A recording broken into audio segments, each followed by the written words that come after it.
Boaters, this is Pauly from All Docked Up. How is everybody doing? And always never have a podcast without Captain Buzz. Good evening, Captain Buzz here. Buzzword, how are you doing? I'm doing all right. You having another good day in paradise at work, aren't you? Well, yeah. Yeah, you looked a little bored when you walked through the door. Yes, I was. There's no doubt about that. It was a tough day, but now we're at our podcast. It's time for our podcast. Is your belly all nice and full? It is. How you feel? I feel pretty good. I feel pretty good. What'd you eat tonight? Well, before we get to that, let's introduce, because tonight we have a special guest. We have a special guest, and he was able to enjoy some of the great pasta you put out. Tonight we have Brendan from TowBoat US. Yeah, okay, everybody out there. We had a fantastic dinner.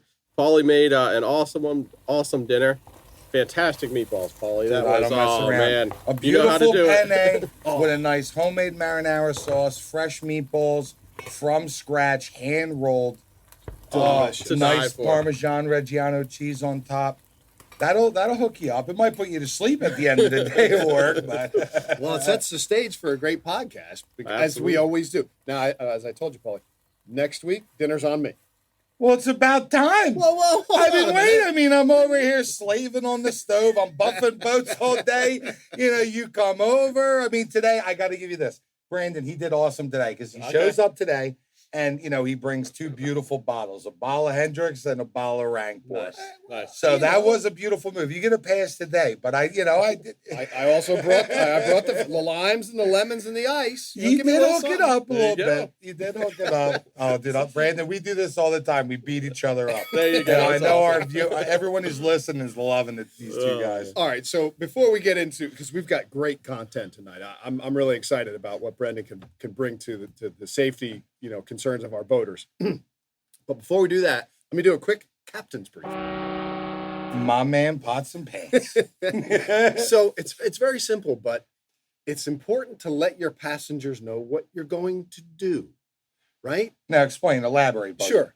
Right. So, first of all, you tell them, when they come on board, you give them some instructions. But when you're making perhaps a maneuver, maybe it's time to come up on plane. You know what I do? I give the old, hey, we're coming up. We're right? coming up. There you go. You let everybody know. Have somebody get a second to grab onto something. We're powering up rather than just do it without telling your passengers. It's important so they understand what's going on and they feel safer. And this past weekend, coming out of Northeast, that's what they want to hear. Absolutely. So that tell them when you're putting the boat onto plane and when you're taking it off of plane, so they don't, you're going to come off smoothly anyway. But the other thing that you're referring to is when you come around Turkey Point, now the crab pots are starting to appear. Mhm. Yes. Okay, so you've got to navigate those, and that may I'm sure require... Brandon has a lot of fun Absolutely. navigating those when he's under tow. Especially at night, they're even better. So Oh, yeah. good times. Good times. I like how he said that. So it's important to let your passengers know that you're about to do, a maneuver, or sometimes there's not enough time. So you just got to give them a heads up. Hey, look, I'm coming through a crab pot field, and I might have to make a pretty sharp turn and an evasive maneuver to avoid Brace them. yourself. Just let your passengers know what's going on. Well, So- there's times like those, it's often nice to have a passenger as a second set of eyes too, right? Absolutely. That's a great So, point. put them to use. Let them have something to do while they're out enjoying the boat ride too. I like that. Give them an assignment. They'd like to Absolutely. be included in what's going on. Every Good point. time that I've ever been out on Captain Buzz's boat with Yeah. his wife, Jennifer is on the port side, I'm on the starboard. We're always covered. We're always looking. Absolutely. And we always are engaged because it takes a couple of minutes to pay attention. And when you wrap a crab pod around one of your shafts and you murder one of your props, Yep. it's going to turn out to be a bad day. A proper lookout is required at all times. Absolutely. Mhm. Absolutely. All right, so what's our detailers briefing this evening? I'll tell you what, detailers briefing. I was talking to a potential customer today, and I do business with her, from the local sandwich shop in Chesapeake City. Okay. And she had gotten her boat detailed by a automotive detailer. All right. And I don't believe she was dissatisfied with the job. She paid premium dollars for it. And there's nothing wrong. Listen, when you're detailing a boat that's heavily oxidized that you got to spend a couple of days on. The boat was 19 feet long. Yeah. It was an open bow rider, Yep. but the sun had taken a beating on her. She hired a detailer thinking, that he's going to deliver. She really didn't have an understanding of what it was going to take to bring that boat back. It had to be 2 or 3 step. Well, that's a minimum of a 3-step. And sometimes Sure. if you really want it to pop, you're going to start off with a nice wet sand first. Sure. Ouch. Okay. And been nobody likes, neglected, yeah. you've seen me do it. yeah. Sometimes it's easier to wet sand it down instead of wasting a tremendous amount of money on chemicals. And that's labor intensive. That takes time. Right. You're dirty. point, You're yeah. wet. Yeah. Your hands and Right. knees it, unless the boat's out of the water and you're standing on 2 feet, you're working it. Right. But she was disappointed. She's got a bad taste in her mouth. And the detailer did not communicate the right way with the customer. When I have a boat that I know that's going to be troublesome, which I get them all the time. Sure. Okay. I invite the customer down and go, here's what 1 step will look like. Here's what 2-step looks like. Here's what 3 steps look That's like. a great idea. It's the easiest way in the Yeah. world so the customer truly understands what they're getting involved in. Well, and at that point, they may in fact choose a 1 or 2 step, but at least they're not going to be, they know what to expect when the job is done. Right. When you're doing any type of service provider where we work on a customer's boat, you have to be forthcoming with the customer, educate them and communicate with them. I send pictures to my customers right when I'm done washing their boat. I was just on board. Here are your pictures. And I show them when I detailed your boat, you got pictures sent to your phone. I Got do pictures? it to everybody. But if I know that I'm going to work on a boat, there's been boats that I showed the customer and I said, I honestly am withdrawing from doing the job because no matter what I do, I'm not going to deliver anything good because the service of your boat is beat to the point Yeah, where it's prohibitively expensive or it's a fall project and I can't do that in the spring. You're a really good customer. They may do a 2-step, and next year they're going to do another 2-step, and after a couple of years, you get it just right, where you're simply doing a wash job and a single step, and it's maintained. Right. It takes a couple of seasons to Sure. bring back a boat. Brandon, how many boats do you tow that are they're just beaten? The customers tried everything under the sun. The sun is hard. The sun is hard on stuff. Right. Yeah. Mother Nature's the boss. Absolutely. She will rip it apart. So anytime, guys, that you're going to hire a professional detailer, if you have the time, talk to them on the phone. Go meet them on your boat. Let them show you what they're going to do. So you have an expectation. And when a customer's done, most of my customers will come down and I want you to walk through the job. Yeah. And sometimes that doesn't always work because everyone's got crazy schedules, right? Sure. But I'm sorry, make the time to do it. Sign off on the boat, check out their job, make sure you're happy, cut them a check. Nice. So that's the detailer's briefing for the week. When hiring a detail, make sure everybody is on the same page. Great stuff. Great stuff.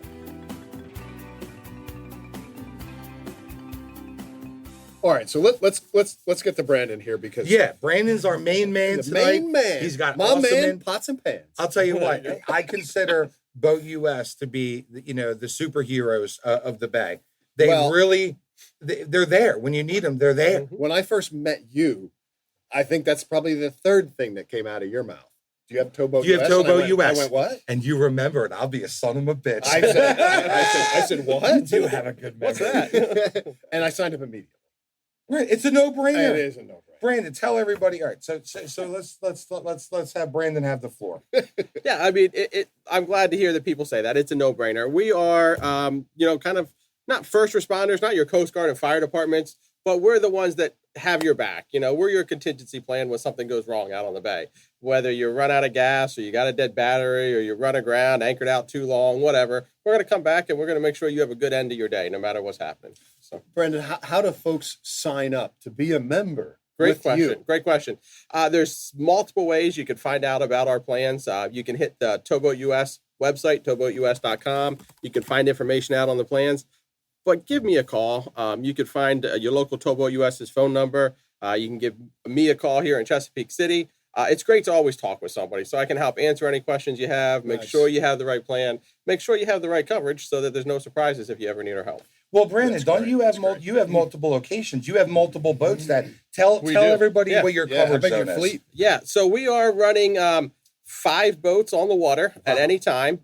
We cover the top of the Chesapeake Bay, which is anywhere from Wharton Point north up through the C&D Canal. But then we also cover the Delaware Bay. We'll go down to Ship John Shoal Light on the Delaware Bay. So all told, that's roughly 65 miles of waterway from Wharton Point up around the canal and back down to 65 miles. 65 miles. It's a roughly. big coverage there. That is a lot. Yeah. of You coverage. cover some ground. We do. My We get man. around. We Thank get God you around. do. Yeah. Thank God you Absolutely. do. Absolutely. I've had you guys come out and save me. Yes. I was on board when you. Yeah. Oh, dude, we had When you- 6 people on board.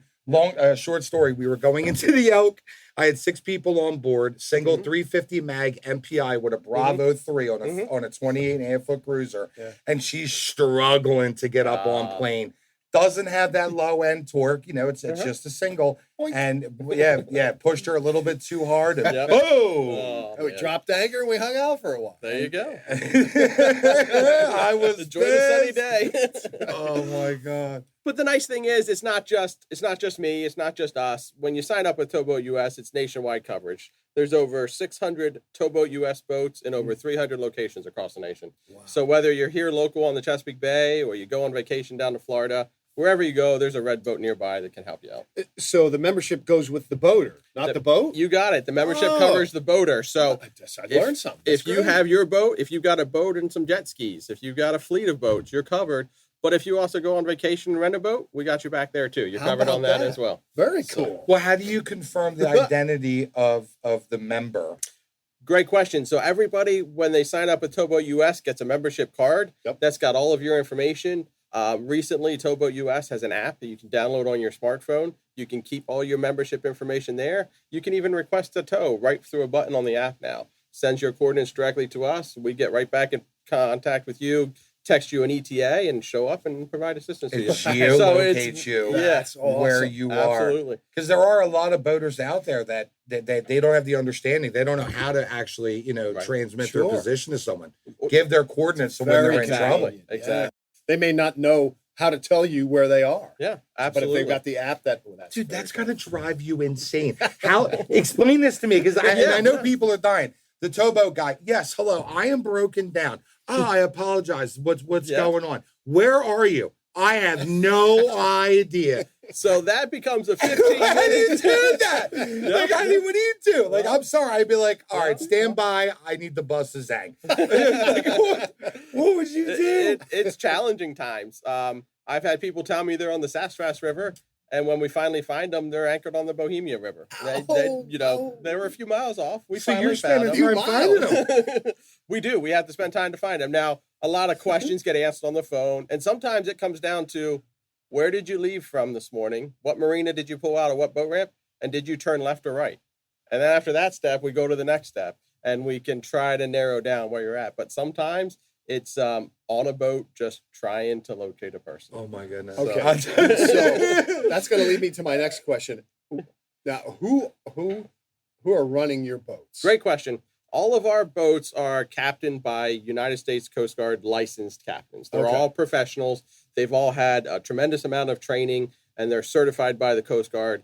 They know how to operate the boat safely and the challenges that we face. They're boaters, they're mariners, they're boaters on the pleasure side as well. Absolutely. And being towboat captains for TowBoat US. Yes. Wow, it's beautiful. Absolutely. You'd spend the entire day out on the water. I'm down. Well, I'm thinking, man, I want to do a ride with, because I'm an Come on. OUPV. Yeah. I want to check it out. Sometime. I will We're tell happy you to have what, Let's do we that. got to put together a video of Brandon going out and assisting a customer, a member I think that's in distress. Let's do it. And literally, let's do a video and show what's going to happen. Absolutely. Oh, and here's a question that I've wanted to ask. How bad does it piss you off when you are under tow, whether you are pulling somebody behind aft or you're doing a hip tow, whatever, and people blow past you without slowing down? Because we got to talk about this, because this happened, and this is a hard knocks, honest to God moment. Oh, yeah. Oh, yeah. It happens, and it happens all too often. People don't, I don't know if they're not keeping a good proper lookout. They don't realize what's going on. I'd like to think they should, with some flashing lights and, two boats going slow and stuff. But a lot of people just decide to run on by. Even worse, they half slow down and then they plow by and they throw that huge wave. Because they want to look. They're lookers. They want to look, or they think game. that they're helping by going slow, but they're too impatient, so they're going 12 miles an hour or whatever, and they throw a big wake and stuff. So it rocks and rolls everybody. I mean, anytime that somebody slows down, goes to a no wake speed, we'll stop our tow. We'll literally, if somebody wants to be kind and considerate and pass us at 6 knots, we'll just stop for a second and coast and let you get past us so that you can go on your way and we can go on our way. It doesn't take but a minute and everybody's happy. So the towing briefing that we can add to today's podcast is when you see the towboat, please give them a no wake. Give them a no wake well. and give them all the room under the sun. Yeah. Be courteous because Brandon can come out and have to save you one day. Well, and you've got passengers. You've got passengers on the boat that's being towed. We do. And in some cases, the boat we're towing, it could be severely damaged. It could have a hole in it. It's taken on water, and we're running pumps just to try to keep it afloat to get it to an emergency haul out or something. So, yeah, absolutely. It makes a big difference. You have gas-powered pumps. Yep. You know keeping what I the mean? boat alive. Pumping the boat out while you're under tow to make sure that she knucklehead doesn't goes go blowing under. by and swamps you. Yep. And then, if you got a little water in the bottom of the hull, and then that starts knocking you over, then you get the momentum of the water that makes you tilt even farther, and it can get a little hairy at times. Oh, my God. Yeah, we definitely appreciate a no wake. So, you're 24/7, right? We are 24/7. Middle of the day, beautiful sunny days. We love going out, but we go out in middle of the night as well often. We, just a couple weeks ago, I was out at 2 a.m. getting a stranded fisherman back in Lloyd's Creek, back in there. So, so, hey, the phone rings at 1 o'clock in the morning. We answer it and we go. Doesn't matter. Nice. You're a first responder, baby, in the boat world. Yeah, in essence, in a degree. Oh, my God. Yeah, I'm sure when they see the TowBoat US boat pop up and they, just punctured their hull or they, they have an IO and they blew up bellow and they're taking on water. Because you're not only doing tow work, you're also doing recoveries too. We do vessel recoveries and salvages. All of our boats are equipped that, for the regular tow work, but they always have at least 2 crash pumps on as well. Electrical crash pumps, big gasoline crash pumps. So if we pull up on scene and a boat's taking on water, we've got patch material and stuff on board with us to try to slow that down and keep that vessel afloat. That's awesome. They show right. I love it. That's worth it right there. Absolutely. Yeah. And also too, I'm sure that there are boaters that ran out of fuel. Yes. You are able to bring out fuel. right. Yeah. So charge, right? Yeah. So we have multiple pieces of assets and equipment on our boats. We keep jump packs on board. So if you're anchored out for a while, had the radio blare and killed your battery, we'll come out and get you jump started and get you run on your way. If you ran out of fuel, we do carry fuel on board, generally enough to at least get you up and running and to the closest fuel dock so you can fill up and be on your way. Do you ask them or does a member say, hey, Brandon, or, hey, Captain, I am out of fuel. Do you want them to tell you like what to bring or how much can you bring prior to? So generally we carry 10 gallons of fuel on board our boats, just diesel the limited gas? Space, gas and diesel. Yep. Okay. Now the 10 gallons of diesel isn't going to help too many diesel boats. Unless you're a sailboat. It's designed more for the sailboats. But 10 gallons of diesel doesn't go too far on a 42-foot Sundancer or something like that. So then, somebody like that. I don't think that would wet the whistle. I don't even think that would wet the whistle. That all too well. And then, in that case, we tow you to a fuel dock and we get you in. But the 10 gallons of gas, probably the majority of boats that run out are single engine, 27-foot and less boats that run out of fuel. 10 gallons is enough to get them started up and to the closest fuel dock. Brandon, what's the biggest cause of folks calling you? What? Yeah, good question. I I would say predominantly it's some kind of mechanical engine or drive failure, lost propulsion of the main engine. We get fuel. We get calls for fuel, people that ran out of fuel. We get a few calls for people that have a dead battery or people that run aground, and we'll pull them back to deeper water. But it's kind of hard to pinpoint, but some kind of general failure with the engine drive unit. In the propulsion, some kind of, ding a prop. Spun prop up, electrical failure, something along those lines. Okay. Interesting. We, we're not mechanics. We don't come out and troubleshoot the engine. Our goal is to get you safely towed back to your dock, back to your trailer, get you, from a spot where you can't get any help, get you back in so you can get the assistance you need. Now, with I think if this is true, and correct me if I'm wrong, with the gold package, you'll tow a boat from dock to dock. That's port to port towing. Absolutely, yeah. Right. So explain that to our folks a little bit. So our gold coverage is an additional coverage. We have our unlimited plans, and I like to say that covers you for anything that happens while you're out using your boat on the water. Okay. Now, the gold is a step above, and that provides coverage for people that aren't broken down on the water per se, but at their dock. So it could be a community marina that has no service staff there.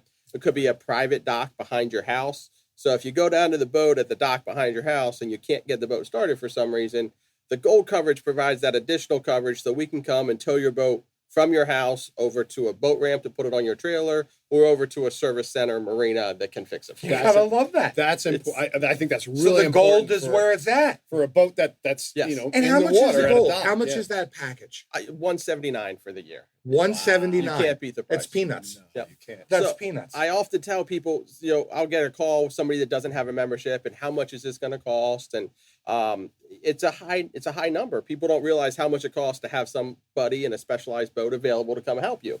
So if you buy a membership every year and you only use it once a decade, once every 10 years, you're pretty much breaking free on what the cost of the coverage is per year for that one tow. Wow. So it's well worth In all the having. years that I've been boating, I've been a Boat US member since day one. And me too. Since I got Well, my new boat in 05. I'll back that up because There you go. I had 3 days. No, you got to share that story Well- that you're dodging right now, and you know exactly what I'm talking about. So I had 2 bass boats before my first Sundancer, which was a 280, Mhm. and I never even heard of towboat. Mm. I didn't know, and so Because you were a novice boater. I was big time because I didn't have the benefit of listening to us do a podcast. Yeah, he was wet, Brandon. He I was wet didn't- behind the ears, baby. I didn't have the benefit of all docked up. So yes, I was in fact. So, but I got myself out of this situation, and I know I wanted to talk to you about two places on the Upper Bay in Delaware where folks get into trouble. And, Oh, yeah. and so, I think Pauly, yep. right? You know, I've used you as an example a couple times. This Oh, one's so on I me. get to throw you under the bus. Yeah, this one's on me. Everybody, Buzzy's going to share his experience with his bass boat / ass slapper. Okay, don't go out on a windy day with hemorrhoids. And you ran her aground. I did. Well, I didn't run her aground. I just ran out of water. And I'll clarify. Oh, you want to clarify a little bit on that there, buddy? I wasn't running on plane and smack the bottom. I was just, to trolling and fishing. I was like, there's no more water out here. And where was I? The Susquehanna Flats. Susquehanna Flats. I know I had it well. no idea. I had no GPS on that boat. I had a depth fish finder, depth sounder. That obviously wasn't working. was was giving me a false reading, I thought. But all of a sudden, I'm like, what? There's seaweed. And then the skeg on the outboard went, You feel it. It catches and you get that little shift. and I was forward. going real slow. So okay, and my wife was on board, and she goes, what's? I said, well, we're running out of water, and so I was able to raise up the engine and use the trolling motor to get me out of there before Nice. it was too late.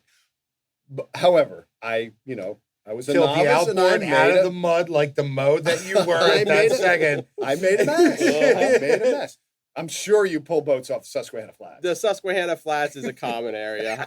It's crazy. It's a big area and it runs out of water quick. Actually, one of the things that we see a lot are people that don't have charts on board. Sure. People that don't have a good chart plotter on board, or more importantly, don't understand how to read the information on the chart plotter. Right. Understand what it's trying to tell them. It was just last summer I had a case of a new family on a 27-foot express cruiser. I forget which make it was, but one of those nice single engine boats. Mm-hmm. They came out of a marina on the Northeast River and they turned left, headed south, and they just saw a bunch of open water. And they just went and they weren't paying attention to anything, gauges or charts or anything. And they kept going and going and going until eventually the engine overheated, it sucked up a bunch of grass around the propeller, and they were dead in the water.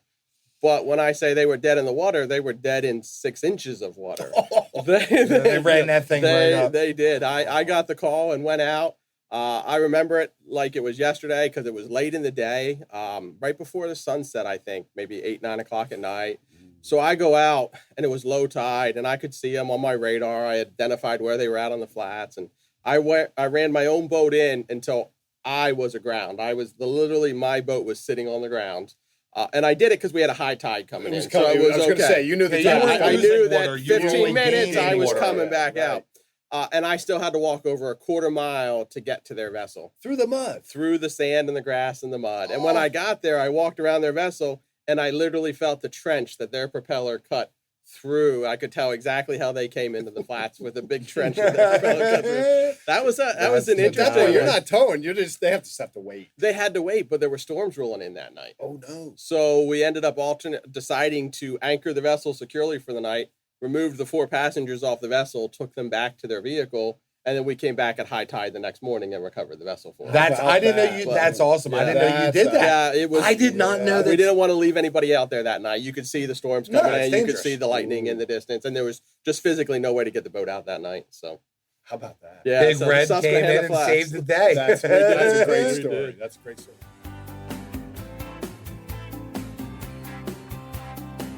There's another piece of water that I've heard stories about, and I know you have some, and it's called the Wall. The Wall on the Delaware Bay on the west side. Yeah. So it's on the Delaware Bay. You'll hear Reedy Island. You'll see it on the chart, and it's south of Reedy Island on the west side of the bay, and it's nicknamed the Wall. It's technically a training wall. It's big stone blocks. Almost some of them can be the size of a small car, stacked up on top of each other. And people say, "Why is this here? This is crazy." But it's actually there to keep the current in the channel of the Delaware Bay. So right, it wasn't free dredging there for fun. Yeah, there's a purpose to it. They wanted to keep that current moving in a specific direction so it would naturally dredge itself out. Oh, okay. With the fluctuations of the high and the low tide. It's genius, but it is. That picture that you showed us of that big Hatteras. Fortunately, it's just not marked well. And at high tide, it's covered. You don't see it. There's piles on it every now and then to mark its location, but it's just, you don't see it in the water. So a few years ago, we had a 58-foot Hatteras, beautiful vessel. And the owner plowed into it at about 8 knots, ended up punching about a 3-foot hole right in his bow. And it went down before another boat could get on scene. They had to abandon ship into their life raft to get away from the vessel. It sunk back quickly. I'm going to need a cocktail after that shit. So that's not good. It's not good. It's a rough one. So because it's almost as if, because you showed us on the chart, but there's quite a distance to the shoreline, which is all grass. And anyway, you're not it's not like you're walking over there. You're in trouble if you hit that thing. Could you imagine what that feels like on impact? I don't want to ever know. I don't ever want to know either, and I never have. I've never had that experience. I've ran my boat into some shallow water. Yeah. Right. We've all made that mistake when when we were novice and we were just getting in, and we were the coolest guys in town because we had a 14-foot John boat with a 9.9. Like, yeah, how you doing? You were the shit back then. If the engine polluted more water, and smoked more, but you were like, hey, how you doing, baby? We've all done it, but I could imagine what that. Oh God. Oh yeah, that scares me. Yeah, it's the impact that would. Oh God. Well, and you said that it was a Navionics that has a yellow line. Yeah. On so the chart. Just last year, charts were finally updated, and it shows it better. But the key is you got to zoom in far enough to see it. And a lot of people stay zoomed out on their charts to see a bigger area. That's a huge key. It is. So if you're zoomed out too far, all you see is depth lines. So you see where the shallow water is, and then you see what you think is deep water. People try to cross it there, but without being zoomed in far enough, they don't see a shoreline construction. Rocks are under the water right there. It's marked there. as a shoreline construction. Yep. Got it. Wow. But that was just last year that Navionics updated that. Before, it was 2 parallel thin black lines that ran down through there. Nobody knew what it meant. Well, I hope after listening to the Old Docked Up podcast, hey, look, that the people that you've learned about it, you know where it's at. Pay attention on your charts. Don't be scared to zoom in. If we keep one boater off the Wall or the Susquehanna Flats, we've done our job tonight. Absolutely. And the other thing I tell people is call TowBoat US. So let's call us the local professionals. We're out there all the time. We have lots of hours on the water. Thought of that, yeah. If you're going through a new area, call the local TowBoat US office and ask them, is there anything I should know about this area? That is awesome. I'm coming from I don't know if you just let the cat out of the bag on that one, Yeah. not for nothing, because we're happy to help you. We're happy to answer those questions and help educate somebody. So, remember. Get some love. Yeah, so absolutely. I love it. Don't be afraid to ask for local knowledge. Oh, I like that a lot.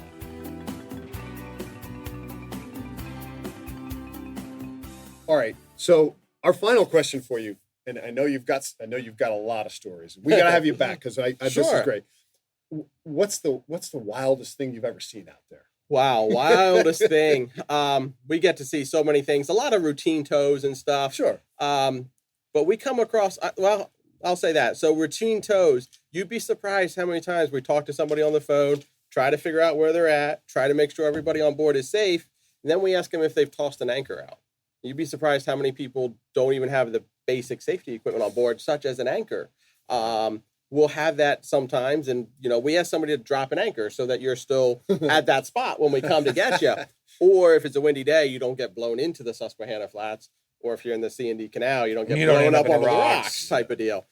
So, that surprises each time somebody doesn't have life jackets on board or an anchor on board. Or enough life jackets or kids' life jackets or something. I know. When we ran into that Momo on the C&D Canal, he's smelling gas, smoking a cigarette. First run that he's ever done with the boat. He had nothing on board. Nothing. Yeah. So that's definitely one thing we always try to push is the safety. Make sure you got that safety equipment on. But as far as some of the wildest stuff we've seen a prop strike, which gets everybody's blood flowing pretty quick. Somebody's bleeding. You got to get them out of the water, get them to a waiting ambulance. That's, something that happens. I heard about it. One of your captains told me about a story like that. Yes, absolutely. And it was horrific. Yep. Absolutely horrific. On a prop strike? Yeah. Yeah, that's got to be something that, I have no desire to say. Yep. What a propeller does to human flesh? No. I don't even want to. That's a big nay-nay.